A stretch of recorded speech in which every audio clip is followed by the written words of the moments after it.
న్యాయం చేకూరుస్తానని దైవ సాక్షిగా ప్రమాణం చేస్తున్నాను. డాక్టర్ నిమ్మల రామానాయుడు అనే నేను శాసనం ద్వారా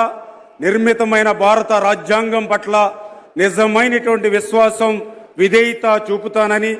భారతదేశ సార్వభౌమాధికారాన్ని సమగ్రతను కాపాడుతానని,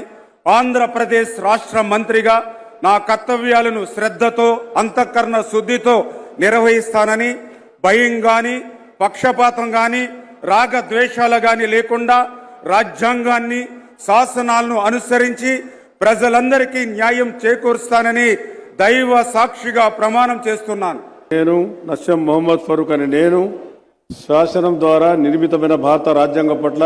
నిజమైన విశ్వాసం, విధేయత చూపుతానని, భారతదేశ సార్వభౌమాధికారాన్ని, సమగ్రతను కాపాడుతానని, ఆంధ్ర రాష్ట్ర మంత్రిగా నా కర్తవ్య శ్రద్ధతో, అంతర్గత శుద్ధితో నిర్వర్తిస్తానని, భయం కానీ, పక్షపాతం